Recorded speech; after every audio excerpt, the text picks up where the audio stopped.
Good evening and welcome to Scotland at 7 here on Broadcasting Scotland. My name's Kenny McBride and I'm joined tonight by two of our favourite regular guests. On this side of me we have Chris McCusker from the SNP Socialist Group. Chris, how are you today? Hi, good evening, Kenny. I'm fine. Excellent. And on the other side we have Sam Payton from the Save Loch Lomond campaign. Sam, how are you? I'm doing great, Kenny. How are you this evening? I'm not bad. So we start in, as we always do, with our coronavirus statistics update. And as of 2 p.m. today, a total of 260,336 people in Scotland have been tested through NHS Scotland labs and UK government regional testing centres. Of these, 242,085 were confirmed negative and 18,251 were confirmed positive. There are 10 new confirmed cases of COVID-19 and sadly there are 3 new reported deaths of people who have tested positive, which is the first time in 5 days there have been any deaths reported in Scotland. This will of course be an underestimate of the total number of cases, as not everyone with the virus will display symptoms and then not all of those with symptoms will necessarily be tested. But of the people who have tested positive, there were 450 in hospital last night, 5 of whom were in intensive care, plus 14 more in intensive care with suspected COVID-19. And the number of patients in Scotland who have died from complications caused by the coronavirus infection now stands at 2,485. This number only includes those who have died in hospital, having received a positive test for the virus. And the latest UK daily figures available show that 43,730 patients who tested positive for COVID-19 have sadly died from their illness, an increase of 155. This number refers to deaths in all settings, not just those in hospitals. And before we continue, just a wee reminder, if you want to join the conversation here on Scotland at 7, you can do that on Twitter. You can follow us at Broadcast Scot, and then you can join the conversation using the hashtag Scotland at 7. That's Scotland AT and the number 7. We'll be flashing some of those texts up on the screen throughout the show. But as it is Tuesday, we also have the latest update from the Office for National Statistics, which shows the most complete figures for deaths in England and Wales. The report shows that in the week ending the 19th of June, which is week 25 of the year, total deaths were actually down by 0.7% against the 5-year average. Number of deaths in care homes were down and deaths in hospitals were down even more, but deaths at home were significantly higher than usual. This is likely to be linked to the limits on normal NHS activity during lockdown. Total deaths where the novel coronavirus was mentioned on the death certificate totaled 783, or 8.4% of the total. This is the lowest weekly tally since week 11 of the year, more than 100 days ago. This compares to a total of 49 deaths in Scotland in week 25, suggesting a death rate 2 weeks ago that was almost twice as bad in England as it was in Scotland. The SNP has said that Boris Johnson must announce an emergency budget and make a commitment to devolve the financial powers needed to secure Scotland's recovery from coronavirus in his keynote speech today. In a letter to the Prime Minister, Ian Blackford said the spending and borrowing powers that have been requested by the Scottish Government were the essential key to Scotland's economic recovery, warning failing to deliver these powers could result in redundancies, business closures, budget cuts and prolonged damage to Scotland's economy. The SNP Westminster leader also called for an emergency UK budget in July designed to protect people's jobs and incomes, echoing calls from Scotland's First Minister Nicola Sturgeon for an £80 billion stimulus programme and an employment guarantee for young people. At the last Prime Minister's questions, Boris Johnson made a commitment to consider the recommendations of the Scottish Government's Economic Advisory Group, which called for an accelerated review of the devolved fiscal framework to ensure Holyrood has the powers and access to capital needed to fuel Scotland's coronavirus recovery. On the same day, the Fraser of Allender Institute warned that a second wave of COVID-19 could delay Scotland's recovery until 2024, and the scale of the economic challenge could see a raft of redundancies and business closures without the necessary financial support. So, Sam, this is something we have talked about right since the very beginning of lockdown. The devolution settlement just doesn't give the Scottish Government the flexibility it needs to come up with funding to support a recovery. What do you think these latest discussions are likely to produce for the finance minister here in Scotland? I think, unfortunately, it's not going to produce very much. I don't think the UK government, i.e. Boris Johnson and Dominic Cummings, are going to budge on this because to give Scotland more powers is something that they don't want to do. But unfortunately, fortunately, we are needing them, because the thing is in terms of the COVID and the recovery and moving into a kind of new way of life, we're all moving at different stages. Wales, Ireland and Scotland are moving at a very similar stage of easing lockdown restrictions and their economies. England is leading a completely different path from the other three nations. So it seems crazy that when it comes to the recovery and the financial side, that England has the kind of lead say on this. I mean, as we're seeing, there are so many redundancies. There was more job losses announced today with Airbus. This is just going to keep on going. We do need the more powers. I don't mean, was it you says Boris Johnson agreed to make a commitment into looking into this? Yeah.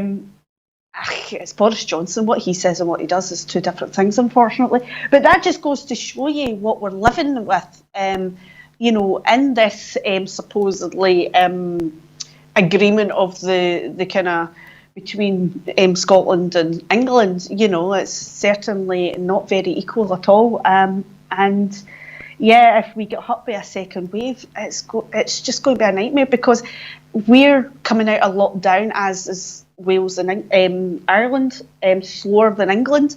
And if they don't give all the other nations devolved powers regarding budgets, emergency budgets and things like that, it's going to be a disaster. It's really going to be a disaster. It's a disaster waiting to happen. Yeah, well, we do have a somewhat linked story here. The SNP has said that Boris Johnson is putting Scotland's recovery at risk by failing to provide the funding and powers needed to secure an investment-led recovery. Ian Blackford said the damp squib announcement was a failure of ambition that completely ignores Scotland's needs, calling for the Prime Minister to match the ambition of First Minister Nicola Sturgeon's proposals for at least £80 billion of investment and a proper jobs guarantee for young people. The SNP Westminster leader also repeated calls for financial powers to be devolved to the Scottish Parliament, warning that Scotland's recovery would be put at risk without them. Commenting, Ian Blackford MP said, "The Tories are putting Scotland's recovery at risk. Yet again, Boris Johnson has fallen woefully short on his promises with this failure of ambition that completely ignores Scotland's needs." And Chris, on the politics of this, we've seen during the coronavirus crisis, it appears very much as though the difference in leadership and the feeling of safety that people have in Scotland when they look at England is one of the things that is driving the independence vote higher over the last few months. What do you think the reaction of the Scottish people will be if they see that Boris Johnson and Dominic Cummings and Rishi Sunak don't make the finances available to Scotland to support recovery, and thus Scotland finds itself falling into a deeper economic funk than England because of the way the union is set up?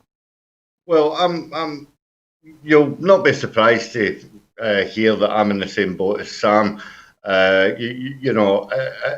We haven't seen anything from the English Tories, far less the Scots Tories, since as long as I've been able to crawl. So, and I'm clapping on 53 now. So there is nothing. I think Nicola, she wasn't quite derisory at Boris Johnson's announcement today. His so-called scheme, his so-called investment scheme to rejuvenate the economy. She was basically, I think she understood that she was wishing for too much, because sadly, within a matter of minutes, we just knew that he wasn't going to come up with the goods that Kate Forbes had called for. And why we should wait another month or another 2 months or another 3 months for for the UK government to actually do something. We've been waiting far too long, and Scotland can't wait any longer, because, as Ian Blackford pointed out, if there's not that investment needed, if it's not available, there are going to be a raft of redundancies, a raft of businesses closing, and it's going to be devastating for Scotland. And by that time, my question would be: is that going to be a time that it's going to be too late for Scotland to leave the United Kingdom? Because they have, by that time, I think that the UK government would have damaged us immeasurably, that we would not be able to be an independent country. Yeah, well, on that note, of course, this comes on the day that Britain had to put forward a request for an extension to the Brexit deadline, and clearly it doesn't look like that's happening today. There is a real prospect of Scotland being left in a really dangerous economic position, isn't there, Sam? Yeah, there is, because, and I think it's deliberate. They're doing it deliberate. We all we've spoke about the extension with the EU, Brexit, so many times on the programme, and come today we knew it wasn't going to happen. So it's no surprise there's not been any great announcements today so far. But yeah, we're kind of starting to step into dangerous territory in terms of the economy now. At the end of the day, I agree that we need to take our time at reopening the lockdown restrictions. I agree with all that completely, because lives are more important than money, but we need the power to do so. We need the powers to be able to do that and to make that choice, because eventually it's going to get to a stage where we're going to have to make the choice. If we don't have the powers, we're going to have to make the choice between life or money, and that's just not it's not a nice place to be. It's just really not a nice place to be.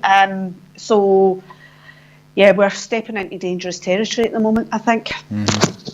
For all the dangerous rhetoric that is coming out of the UK government at this moment in time, with Boris seeking platitudes from across the pond, I think it's wise that we make the viewers aware that the absurdity of Boris Johnson comparing his spending plans to Roosevelt's, brand new deal when he took America out of the Great Depression. The actual infrastructure revolution that Boris Johnson is talking about is just 2% of UK GDP. Roosevelt's plans was 200 times greater than that. Yeah. I saw somebody did the sums and adjusted for inflation. The new deal would be the equivalent in Britain today of £900 billion. And what Boris Johnson announced today was £5 billion. Before I come back to you, Chris, we do have another story linked to this, so I'll just read that one for us first. And the SNP has said that Boris Johnson is guilty of a Tory con trick, as the Prime Minister's underwhelming recovery plans unravelled within minutes of his speech. With spending commitments being met through current budgets and cuts to the affordable housing budget, Alison Thewlis MP warned the plan could result in no new money for Scotland at all, or worse still, money being cut. The SNP Shadow Chancellor said the Prime Minister must explain exactly how much money Scotland will receive, and ramp up the Tory government's ambition by delivering £80 billion of UK-wide investment and devolving financial powers to the Scottish Parliament. Commenting, Alison Thewlis MP said Boris Johnson's woeful recovery plan unravelled within minutes and completely fails to meet the scale of the challenge we face. it now seems Scotland could get no new money at all as a result of this Tory contract. And budgets might even be cut back if the Tory government slashes funding for affordable housing. And Chris, this was something that the First Minister kind of pointed to in her briefing today. But as we look more and more into this announcement from Boris Johnson, this £5 billion, most of it doesn't appear to be new money. It does just seem to be money that's been shuffled around, which means no new money for Scotland at all. And in fairness, no new money for England either. Yeah, but you know, I'm grateful the fact that you said shuffled around, because I would have basically said laundered. And this is laundered money, which has been flushing around Westminster. That you know, they've managed to pull out from the back of the sofa, and it simply just isn't enough. So now we do know that the sofa is completely empty. Time and time again, you know, we remember when Theresa May said that there's no money left to the nurses and stuff like that. Then all of a sudden, oodles of money trees. There were orchards of money trees just sprouted up in the southeast of England, and the money was found.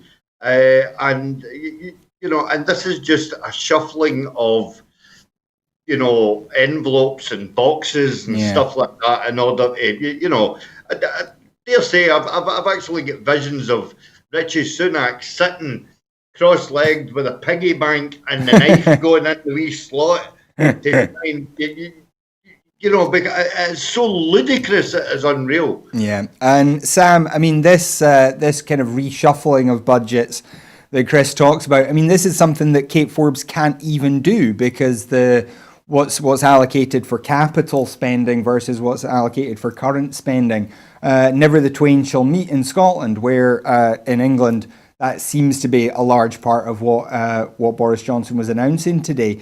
I mean, Scotland really does need a different fiscal framework if we're going to get through a crisis like this. I mean, just to get through this one, never mind the possibility that we might be looking at another wave in future or a different kind of pandemic. Well, that's the thing, isn't it? It just goes to show you how much our hands are tied in Scotland. You know, it just, I mean, whether it's a COVID pandemic, Brexit, anything that's going to happen in the future, we just don't know. And it's just absolutely ludicrous.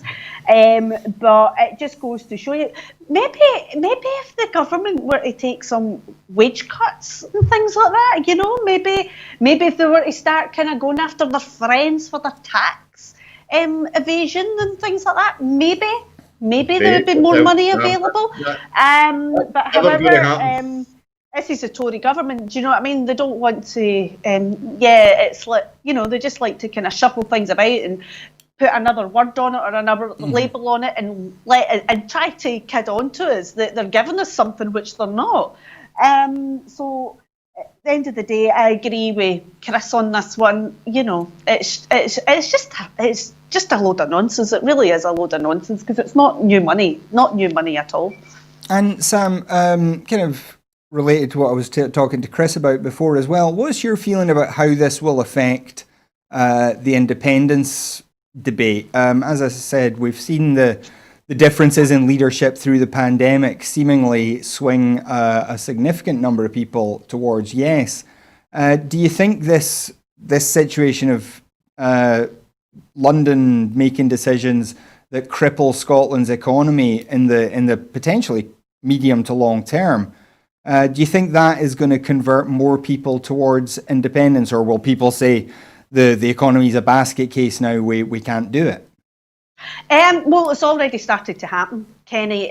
You know, you're already seeing people who were very staunch unionists who believed in the union and believed that the UK government would always look after them and things like that, are now finding out that if you're up here in Scotland, no, you're not really that important. And they are well impressed with how the Scottish Government has behaved during the pandemic, and how Nicola Sturgeon has stood in there day in, day out as our First Minister and acted like a leader and stood there, gave the briefings and answered the questions from the media. And sometimes, as we know, half of the questions have been ludicrous and they have been ridiculous. They have been a load of nonsense, and it's just like recycling the old thing over and over again, trying to trip her up, trying to, get the headline story, and making it up as they go along, and deliberately not then passing on the proper information. So people have seen this, people are aware this has been happening. And even people that haven't been following our First Minister's daily briefings are actually aware of this has been happening. So yeah, it is very much. And I think with what's happening in terms of the fiscal powers and the fact that people in Scotland are quite happy to take the slower approach, we're quite happy to be that wee bit more cautious. And Westminster's given it, furlough's only going to last until, and not giving us the extra money that we're going to need, and putting a lot of pressure on Scotland to basically speed up the lockdown restrictions. Basically, you can see a lot of people kind of go, no, wait a minute here, there's something wrong. This is not right. England have eased restrictions too quickly. Look what's happened down in Leicester. And in England are now in the stage where they're going to have to be doing local lockdowns. And how that's going to work, I don't know. And hopefully we don't need to do that. We are just coming to talk about that Leicester story. Downing Street has been accused of sowing confusion and anxiety in Leicester as it imposes the first local lockdown to combat a surge in COVID-19 cases in the city, with the Health Secretary facing demands to pinpoint how the measures will work. In an evening statement to the Commons yesterday, Matt Hancock announced that schools would shut to most children and reopened shops would be forced to close as restrictions were strengthened for 2 weeks in Leicester. Both Labour and the Liberal Democrats backed the lockdown, but criticism is brewing over the government's handling of it, with the parties calling for clarity over the details. The measures mean the city, where more than 300,000 people live, will be set on a different path from the rest of England, which will enjoy new freedoms, including the reopening of pubs and restaurants from the 4th of July, on what has been labelled Super Saturday. Downing Street confirmed today that businesses forced to shut their doors again in Leicester will be able to re-furlough their staff from Wednesday if they have used the scheme before. And Chris, this situation in Leicester, I mean, it does seem that the lifting of lockdown across England has happened a lot earlier than we might have gone for in Scotland, given that, as I said, 2 weeks ago, the level of deaths in England was still almost double the rate of deaths in Scotland. What do you think of this situation in Leicester, and do you think this is something that we're going to see a lot of in England over the next month or two?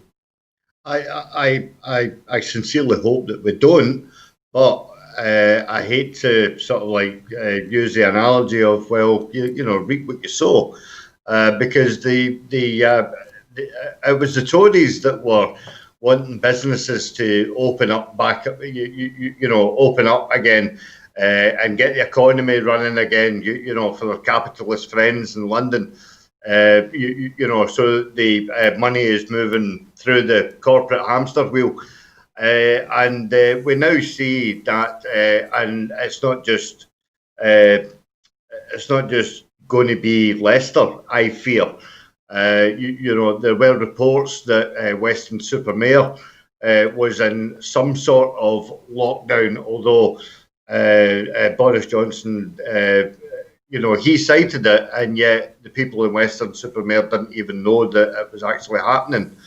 I mean, there's lots of things, there's lots of permutations to take into account. And the one thing that I have to point out here, I was watching the debate this afternoon, just with regards to the immigration bill. Mm-hmm. I'm not diverging too far away from this, Kenny, so don't worry.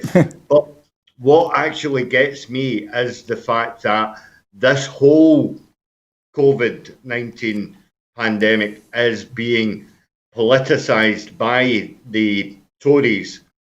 But they're using a double speak of politicisation, where they're trying to throw it back into our face. Time and time again, our First Minister said, we can't politicise.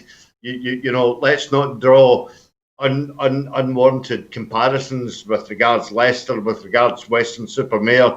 Because there were people saying, well, Orkney should be, it should be lifted a lot, quicker than, Glasgow and stuff like that. But what we are seeing now is the fact that their double speak is coming back to bite them in the backside. I'm tempering my language there, Sam. So I'm impressed. It is biting them on the rear end, and as I say, with the caveat, I seriously don't want to see a resurgence of COVID coming out and sort of like spates and spats in different areas of England, possibly different areas of Wales. I don't know Leicester that well. I've got a rough idea of it, and the actual surrounding areas of the city centre makes it absolutely impossible for people to responsibly behave, shall we say. I mean, there is one area in Leicester called Glenfield.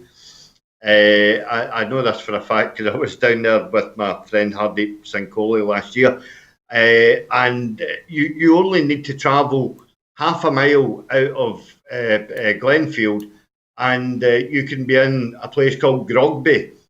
So basically, if the pubs and shops and restaurants are closed in Glenfield, you can walk half a mile and go for a pint somewhere else and not be challenged. So it is a ludicrous situation to be in. And make no mistake, it's the UK government that have created this ludicrous situation by Boris telling people, to take it on the chin and get out there and have that bulldog spirit and get back onto Bournemouth Beach and all the rest of it. Well, I'm sorry, but your chickens are coming home to roost. And Sam, we saw the First Minister today at her briefing getting asked repeatedly about the local lockdowns. First, was she going to close the border? And then what would she do about closing down Glasgow or parts of Glasgow or different parts of the country in different ways? Once again, we have this thing of the media asking the First Minister questions, but we don't hear the same questions asked to the Prime Minister, because the Prime Minister isn't doing briefings anymore. Do you think there's any chance of that, the kind of scrutiny that gets applied to the First Minister for things she's talked about, ever getting applied to Boris Johnson over things he's actually done? Oh, don't be daft, Kenny. A lot of them are fans of Boris Johnson, do you know what I mean?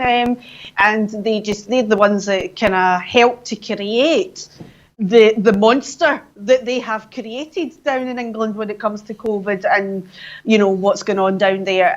They're part of that, the confusion, because at no point has the UK government or a lot of the media been clear and concise and stuck with the same message. They're all over the place. It's whatever suits them on the day. It's as if they get up and, whatever time they decide to go to print, they go, oh, right, what path are we going to go down today? There you go, there's my thing. But do you know what I mean? It's a very good newspaper editor voice, well done. I know. That was quite good, wasn't it?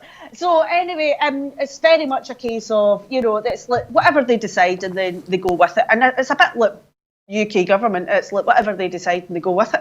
And no wonder the people are so confused. I mean, I was watching, I think it was yesterday, bear with me because my time scale is all muddled up because of wee baby kittens keep me out. I'm doing a lot of sleepless nights at the moment. I think it was yesterday I watched an interview with the Mayor of Leicester, and even he says they didn't know how they were going to actually work this lockdown. They didn't know how they were going to navigate it. They didn't have a clue. There was no guidelines. There was no direction from the UK government. They don't know. So how are they meant to work something when nobody knows? And the other thing was, which was confusing a lot of people, was, if you remember, going back, turn the clocks back a wee bit, when the UK government were very clearly putting out that COVID was harmless, pretty much safe for children to go back to school, and kids weren't being affected by COVID, and going back to school was going to be a safe thing, blah, blah, blah. And then yesterday, Hancock announced that it would be the safest option to close the schools to protect children. Mm-hmm. So that's double messaging. You can't do that in a pandemic. You can't do that, and when the country is in a state of fear, which is at the moment, which the country is. Or the four countries, the four nations are, they're in a state of fear right now because we're dealing with something we've never dealt with in living memory. So, they are all over the place, and it is so dangerous because nobody knows. And what's happening down in England regarding Leicester and things, as Chris says, their chickens are coming home to roost, and that is basically because of the mixed messaging, whereas up here in Scotland and Wales and in Northern Ireland, it's been very clear, very concise, and it's been very, these strong words of leadership all the way along. And that's the difference. And especially up here in Scotland, that's definitely the difference. Yes, we might be getting frustrated. Yes, we might be getting fed up. Yes, we're aware of the issues on mental health and things like that. But at least we know where we stand and we know what we need to do. And that's the difference. That's the difference. Yeah. One other thing that I can just point Chris, out, just as Sam was saying that, the only thing that you have to look at is the fact that Boris Johnson has disengaged from the British public, as Sam quite rightly says, while Nicola is still continuing to do so. And the Welsh minister is doing the same. But the other side of the coin is the fact that I think, and I'm no lover of Piers Morgan, but I find myself agreeing with him nearly every bloody day now. It's horrendous. But it's 50 odd days that the Tories have boycotted going on to the breakfast programme in order to speak to the nation. That has got to tell you something. They are, honestly, I will try and be as polite as possible. They are cacking themselves. Well, we move on now, Chris. You did mention the immigration bill a wee bit earlier. And ahead of the third reading of the UK immigration bill, the SNP has called on Scottish Tory MPs to follow through on their manifesto commitment to introduce a migration system that works for Scotland, particularly to help rural areas suffering from depopulation. The SNP has tabled an amendment to the bill that, if passed, would require the UK government to introduce a remote areas pilot scheme to encourage people migrating to the UK to live and work in areas struggling with a reducing population. A recommendation made by the Migration Advisory Committee and supported by Scottish Conservative leader Jackson Carlaw. The Home Office also previously said that this was an idea worth pursuing before making a U-turn during the committee stage of the bill this month. Stuart MacDonald MP, the SNP's immigration spokesperson, is urging all Scottish MPs, including the Scottish Tories, to support this proposal to help address Scotland's unique depopulation issue and aid a strong economic recovery after Brexit and COVID-19. And Sam, what do you think the likelihood is of this idea getting any sort of hearing at Westminster? Did I hear you right when you said Jackson Carlaw supported this? He has said he does. Yes, the Scottish Conservatives have said that they support the idea. Really? My goodness. If the man had a bang to the head, he's actually supporting something that's worthwhile to Scotland. Yeah. Well, let's see if it gets through then. I didn't expect that one, Carlo, to be agreeing to something that's actually beneficial to Scotland. But let's see. Yeah, I'm speechless. Yeah. It is one to watch. We will obviously keep an eye on that. Chris, did that vote happen today? I've not been able to catch up with Westminster in the last couple of hours. I was desperately trying to scroll through my tablet here.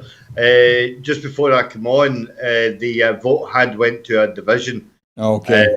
And also the amendment that was laid down by the SNP MPs, I think Brendan O'Hara said that he was going to again force that amendment to a division. Okay, so that will go to a division debate. We've got somebody looking into that to see if the vote has actually gone through yet. Of course, voting at Westminster now can take forever. Absolutely archaic, it really is. But so we'll move on just now. If we do get word of that amendment vote, we will let you know later in the show. But following today's debate on the appointment of David Frost as the UK National Security Advisor, the SNP's Joanna Cherry MP has said that Westminster isn't only not working for Scotland, it's not working for anyone except those who tied their masts to the Vote Leave campaign, as Boris Johnson rejects expertise and experience in favour of yes men. Former Prime Minister Theresa May MP and former National Security Advisor Lord Ricketts have both queried whether Mr Frost has the experience to fulfil the role of National Security Advisor. Commenting, the SNP's Shadow Justice Secretary said, "The Vote Leave Tories have stooped to a new low in their rejection of experts. It now appears that even when it comes to national security, it is more important to have yes men in government posts rather than people with the requisite experience to protect our country." Sam, this whole reshuffle that's been happening in Westminster seems to be the brainchild of Dominic Cummings. Do you feel that this appointment is a sign of worse to come, or do you think maybe we've got away with the worst of it so far? I think we're stepping into dangerous territory right now, and it just basically we know Dominic Cummings is running the show, and he is basically wanting people who are going to do as they're told by him, and it's quite scary. It is quite scary, and yeah, all I'm going to say in that is we just need to break away as quickly as possible. Goodness knows where this is going to end. Yeah. Chris, this is, Joanna Cherry pointed out that this is kind of taking away from the independence of the civil service, which is one of the kind of cornerstones of what passes for a constitution in the UK. Do you feel that this is going to be something that's going to be difficult to kind of repair in future if and when Boris Johnson and Dominic Cummings lose power? Well, no, I don't think it would be difficult to repair, but I look at the Tory benches and I don't see anybody that is capable of, leadership. I don't see there being an appetite for anyone, wanting to take over, in the effect that Boris Johnson is ousted, because we have to remember the fact that Boris Johnson got all his MPs to sign up, and basically pledge allegiance to the flag, and obviously to Boris Johnson and probably Dominic Cummings as well, there are no dissenting voices in the rankings, right? However, when I say there's no dissenting voices, the one dissenting voice is the one that we would just never think that we would have heard of. And it's a sad day when the likes of Theresa May turns around and says this guy's not fit for office. And that should set alarm bells ringing. But unfortunately, time and time again, we have seen alarm bells ringing with the appointment of Priti Patel to the Home Office, with the appointment of Chris Grayling as Transport Minister, and the whole ferry debacle and whatnot and what have you. The alarm bells just don't seem to ring loud enough for the British public to wake up and start asking questions of their elected MPs. And whilst that happens, And again, I'll go back to the fact that you can see that the Tory, the echelons behind the Tory front bench, which is good Dominic Cummings, they are shutting down democracy quickly and easily by using their media friends and using their media moguls in order to drive the narrative that everything is great and anybody that says anything is bad. Mm-hmm. What we are here, what we have here is a suppression of democracy. And Boris Johnson is now in the comfortable position where Dominic Cummings has created the avenue where, he can do no wrong, basically. He has got carte blanche to do what he likes. And, because of the fact that Labour are floundering, don't even get me started on the whole debacle about the treatment towards Rebecca Long-Bailey. Absolutely shocking. But you see a centralist in Keir Starmer who, again, doesn't look like he's up to challenging Boris Johnson in any such way, shape or fashion. Because the whole PLP behind them they're too busy fighting themselves. Yeah. So there's no direct opposition. And when you don't have any direct opposition, it allows the government to do whatever the hell they want. Yeah. Well, we move now to the other side of the world, where China's parliament today passed national security legislation for Hong Kong, setting the stage for the most radical changes to the former British colony's way of life since it returned to Chinese rule 23 years ago. Details of the law, which comes in response to last year's pro-democracy protests in the city and aims to tackle subversion, terrorism, separatism and collusion with foreign forces, were yet to be released. Hong Kong leader Carrie Lam nevertheless welcomed the law's passage and said it would come into effect later on today, giving the city's 7.5 million people little time to digest what is expected to be highly complex legislation. Amid fears the law will crush the city's cherished freedoms and reports that the heaviest penalty under it would be life imprisonment, pro-democracy activist Joshua Wong's Demosisto group said it would dissolve.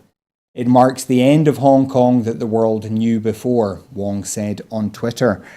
And Sam, this is, kind of one of the most blunt examples of totalitarian government I think I've ever reported on the show here. A law's been passed and nobody knows what it says, even though it goes into force later today. This is a terrible day for Hong Kong, isn't it? It sure is. It's quite scary. It's quite scary. The fact that, there's a law being passed and nobody really knows what it is. And if you break the law, you could face life imprisonment, but nobody knows, it's just absolutely terrifying. Absolutely terrifying. It's going to be interesting to find out what exactly the law is and how it's going to be worked, or then again, are we ever going to find out? That's the other thing. Are we ever going to learn what the law actually is? Yeah, we will obviously keep an eye on that story, and we do, of course, send our solidarity to those campaigning for democracy in Hong Kong. Moving on now, though, and to another supposed democratic event. Vladimir Putin has exhorted fellow Russians to vote for a slew of constitutional amendments that would let him stay in office until 2036. Standing before a new statue commemorating the efforts of Soviet soldiers during the Second World War on the day before voting ends, Putin appealed to Russian patriotism and their desire for stability without mentioning the stark political implications the vote would have by resetting his term limits and allowing him to seek re-election twice more as president. Russia's constitutional vote, an ad hoc plebiscite that is not quite a referendum, has seen a massive get-out-the-vote effort. Local governments have enticed voters with raffles and cash prizes to increase the turnout. A state-owned pollster has already released a controversial exit poll claiming 76% of voters supported the amendments. The Kremlin is keen to have a high turnout in the vote, which culminates tomorrow, to show that Putin and his platform enjoy broad support. Critics have attacked the vote, which has continued for a week and has allowed online voting, as impossible to monitor. One video circulating on social media showed a family arriving at a polling station this week to discover they had all already voted, according to the official register. When they confronted the head of the polling station, she slammed the register shut, telling them to prove it. And Chris, this has been rumbling on for a while, this question of what Vladimir Putin was going to do as he came to the end of his constitutional terms. The solution seems to be change the constitution in a not entirely transparent election. What do you make of these developments in Russia? Well, it's also changed the constitution so that he can stay in office until 2036. Perhaps he doesn't see himself, as someone able to retrain and try and ply his hand at another trade. It's absolutely shocking, again, just like what you were discussing with Sam there about the state of play in Hong Kong, where we can clearly see that democracy is being denied. Again, we're now seeing that democracy is being denied in Russia as well. And it's not just in those two countries as well. I don't know if you've got it down there to chat about, but we see a democratic deficit happening with regards to the Israeli and Palestinian question. With the onslaught of annexation on there, which is an absolute slur on the Palestinian people. And that will bring the closing down of democracy to the point where it will metaphorically asphyxiate the Palestinian people. Mm. This again will possibly happen in Russia, where Putin just basically doesn't want to rock the boat of history. And wants to maintain the status quo of the fact that his proletariat, or should I say that his Politburo will have total autonomous control over the whole country. Well, Chris, if I can just cut in there, sorry, I've just had handed to me the immigration bill did pass without that SNP amendment. I'm hardly surprised. Shadow Immigration Minister Stuart MacDonald for the SNP branded the bill draconian and ideologically driven and said that the Tories have let Scotland down again by failing to follow through on their manifesto commitment to implement an immigration system that works for all parts of the UK. So clearly that's disappointing for Scotland and the Scottish Government. But we move on now, and YouTube has banned some of the video site's most notorious far-right users, including former Ku Klux Klan leader David Duke, alt-right figurehead Richard Spencer, and the libertarian racial realist Stefan Molyneux, joining a wave of social media sites taking action against hate speech. The company says the bans were handed down due to the creators' repeated violation of YouTube's policies against claiming that protected groups are inferior. We have strict policies prohibiting hate speech on YouTube and terminate any channel that repeatedly or egregiously violates those policies, a YouTube spokesperson said. After updating our guidelines to better address supremacist content, we saw a 5-time spike in video removals and have terminated over 25,000 channels for violating our hate speech policies. In all, the company terminated 6 channels, the 3 personal accounts, as well as Spencer's Radix organisation, and 2 channels belonging to the far-right publication American Renaissance. Sam, what do you make of YouTube making these decisions this week? Yeah, it's good. At the end of the day, as far as I'm concerned, if they're inciting hatred, close them down. Yes, I'm a great believer in freedom of speech, but however, not when it is based and aimed towards inciting hatred and inciting dangerous behaviour. So, yeah, I'm all for it. I agree. Good, and I hope they start kind of closing down more of these sites. And Chris, what about you? I mean, this week we've seen a number of different social media companies taking action. The Reddit deleted, I think, more than 2,000 subreddits, including the Donald Reddit, which is the kind of Donald Trump fan club. And at the same time, we've seen this campaign against Facebook, the Stop Hate for Profit campaign, where Facebook has been urged to take action and has now taken action after seeing its share price drop. What's your feeling about the way that these big social media companies are deciding whose speech is fit to be censored? Well, I think they are starting to address an age-old question about social media and the regulation, of its content. I mean, I was quite dismayed. I used Reddit, and I was quite dismayed when, I mean, that's a favourite site of mine, about Donald Trump. And there was quite an awful lot of really, really good news items in there that, weren't exactly, headline news on the Wall Street Journal and things like that. So I'm a bit sad to see that that's gone, but they have to obviously come to a point. They have to identify some sort of cut-off point. Again, we see that social media, with regards live videos and stuff like that, which you can access on Twitter, Facebook, and obviously YouTube. Sometimes it's got a bad influence on the younger users of social media.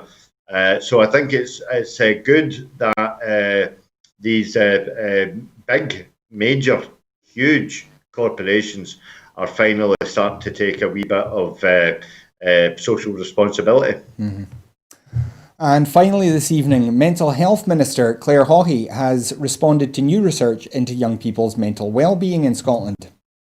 Commenting on the biennial Salsus Mental Wellbeing Report, which surveys school pupils in S2 and S4, she said, "We all want young people to be able to be supported to have good mental well-being. Research shows there are a number of drivers that may negatively impact mental health in teenagers, including social media use and disrupted sleep, among other issues. In today's world, technology allows friendships to thrive and can help young people find the help and support for issues they're facing. But it's helpful for all of us to be aware of our use of social media and the time we're spending online. When social media and the online world starts to negatively affect our mood, it's important to know how to take care of ourselves. That's why we published advice about this for young people, which is specific to Scotland and has been created by the Scottish Youth Parliament and the Children's Parliament."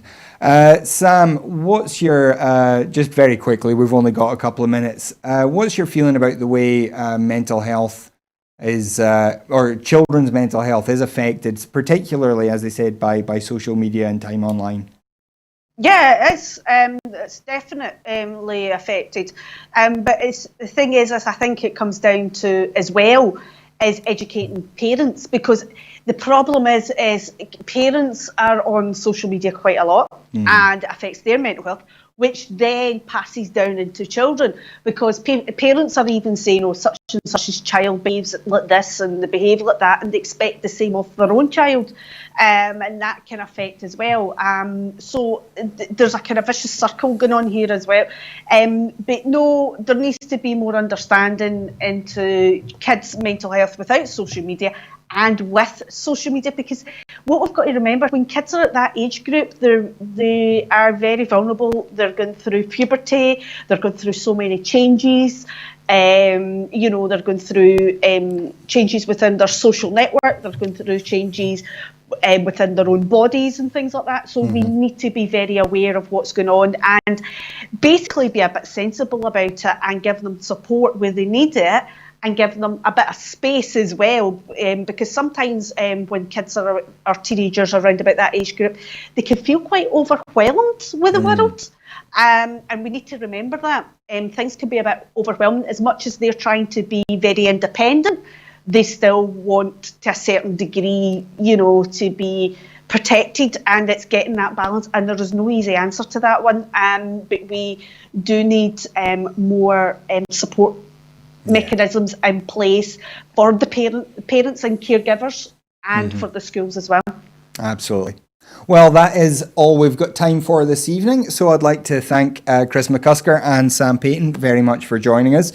Talking about your social media use, we can assure you that 1 hour of YouTube in the evening is fine. Any more than that, you might have to take a risk. But obviously make sure it's on the right channel. We would like to thank you at home for joining us as you do. Give us that 1 hour a night. It's very important that we have an audience for these shows. It's why we make them. So thank you very much for joining us. If you're able to support us financially, then please do go to broadcastingscotland.scot/register. You'll see it on the screen there. Sign up as a supporter, and your £5 a month, first of all, lets us keep the lights on, lets us keep producing shows for you. But the more subscribers we get, the more different kinds of shows we can produce, the more jobs we can create here at Broadcasting Scotland, which is what we ultimately want to do. If you're not able to support us financially, please don't feel bad about it. We do understand, and don't worry, the shows will always be free to view online. But we do ask that you do what you can to spread the word about Broadcasting Scotland. The word of mouth is the best way, and in fact the only way really, that we can spread the word about Broadcasting Scotland. So that's something you can do to really make a big difference in helping us out. Follow us on Twitter at Broadcast Scot. Find us on Facebook at facebook.com/Broadcast Scot, or just search Broadcasting Scotland if you're using the app. You'll find us there, and then just share the programmes around, let people know where we are and what we do. And finally, if you'd like to get involved here, that's the other big pillar of how we're going to build a better broadcaster for Scotland. We need people to get involved. So if you have any interest in learning how a TV station works, or if you have some skills in TV operation, whether it's cameras, sound, or working as a journalist or as a presenter, then do please get in touch with us. We would love to have you, especially as lockdown starts to lift, we start to get back to something like a normal life. It would be great to have a few more bodies in and about Broadcasting Scotland helping us produce all these shows. But that is absolutely all we've got time for this evening. So thank you once again to you for joining us. Thanks again to Sam and Chris. I'll be back again tomorrow with another Scotland at 7 o'clock tomorrow evening. But until then, have a lovely evening. Good night.